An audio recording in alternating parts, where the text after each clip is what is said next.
அனைவருக்கும் வணக்கம். கைலின் பார்வை சார்பாக. என்னடா அது திடீர்னு பார்த்தா ஆதவ அர்ஜுன் 6 மாத காலம் நீக்கப்பட்டாரா கட்சியிலிருந்து? மிஸ்டர் திருமாவளவன், என்ன திருமா, இது நியாயமா? அவர் உங்களுக்காக எவ்வளோ கூக்குரல் கொடுத்தாரு, எவ்வளோ சப்போர்ட் பண்ணார், எவ்வளோ வாரி இறைச்சாரு. ஒரு செகண்டில் மறந்து போயிட்டீங்களே திருமா. சரி, நமக்கு ஏன், சொல்ல வந்த விஷயத்த சொல்லிடுவோம்.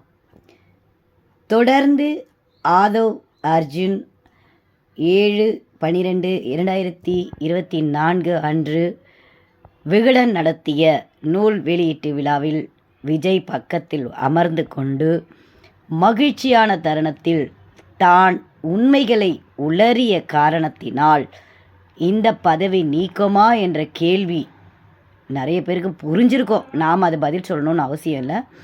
அது மட்டும் இல்லாமல் ஆதவ் அர்ஜுன் யார் என்னன்ற டீட்டெயில் எல்லாமே தெளிவாக போட்டுட்ருக்கோம். ஐயோ, இவர் சங்கியாளாக இருந்தால் நம்ம மாட்டிக்குவோமே அப்படின்னு டபுக்கடின்னு மாறின மாதிரி ஒரு வேலையை மக்கள் மத்தியில் எடுத்து வச்சுருக்காரு. சரி, ஆனால் ஒன்றே ஒன்று சொல்கிறேன், விசிகாவில் மக்கள் பிரச்சனையை தீர்த்து வைக்கிறார்களோ இல்லையோ, பல பஞ்சாயத்துக்கள் வெளியில் வந்து கொண்டே இருக்கிறது. இந்த பஞ்சாயத்துக்கள்லாம் என்ன அளவில் முடிவு பெறும்ன்றது தெரியல. ஆனால் விரைவில் விசிகாவுடைய உண்மை சுயரூபம் உரித்து காட்டப்படும் என்று நம்பப்படுகிறது. ஏன்னா திமுகவில் சர்ச்சைகள் அப்பப்போ கிளப்பிக்கிட்டே இருக்காங்க. எனக்கு தெரிஞ்சே சொல்லுவேன், கல்லறையில் கை வைக்கிறது, காவாயில் கை வைக்கிறது, மக்கள் வாழ்வாதாரத்தில் இருக்கக்கூடிய எல்லா இடத்துலையும் கை வைக்கிறது யார் யாருன்னு பார்த்தீங்கன்னா இவங்க தான். ஸோ இவங்களுடைய நிலைகளெல்லாம் பார்க்குறப்போ ரொம்ப ஒரு மாதிரி கஷ்டமாக தான் இருக்குது. இன்னொன்று, நான் மாமன்ற உறுப்பினர் என்ற இருமாப்பில் வாழும் பெண்ணிற்கு சரியான அடி கொடுக்கறது கூட பல உண்மைகளை வெளியிட்டதுக்கு அப்புறம்தான் திருமா அவர்கள் நேரடியாகவே கண்டித்தாரே தவிர அதுக்கு முன்னாடி அவங்க மேலே எந்த ஆக்ஷனும் எடுக்கலை.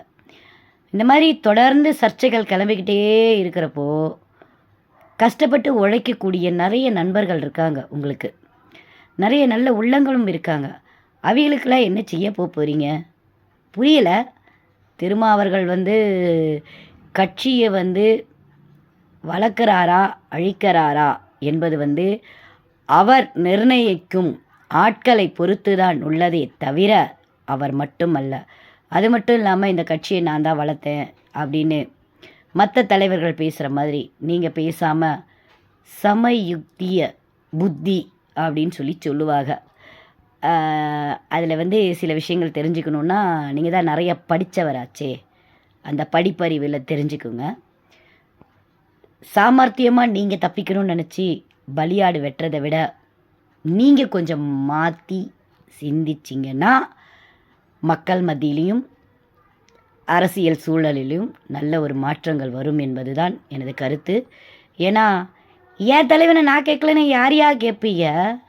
என் தலைவனை நான் தான் கேட்கணும். என் தலைவருக்கு தப்பு செய்கிறாருன்னா அதை சொல்லணும். ஆனால் இப்போ செஞ்ச இதை கட்சிக்குள்ளே எவ்வளவோ கஷ்டப்பட்டு எத்தனையோ நபர்கள் தலைவர்கிட்ட சொன்னாங்க, தலைவரே ஆதவ அர்ஜுன் இந்த மாதிரி பண்ணுறாங்க தலைவரேன்னு. ஆதவ அர்ஜுன் பணத்தால் பேசினார். ஆனால் இன்றோ பணம் எங்கே சென்றது? இதுதாங்க வாழ்க்கை. நேற்று இருந்த தலைவன் நாளைக்கு இல்லை. நாளை வரும் தலைவன் யாரென்றே தெரியாத பொழுது தகிடுதோம் என்ற ஆட்டத்தை நிறுத்தி கொண்டால் நன்றாக இருக்கும் என்ற கருத்துக்களை கூறிக்கொண்டு உங்களிடமிருந்து விடைபெறுகிறேன். மற்றவை நாளை சந்திப்போம். வணக்கம்.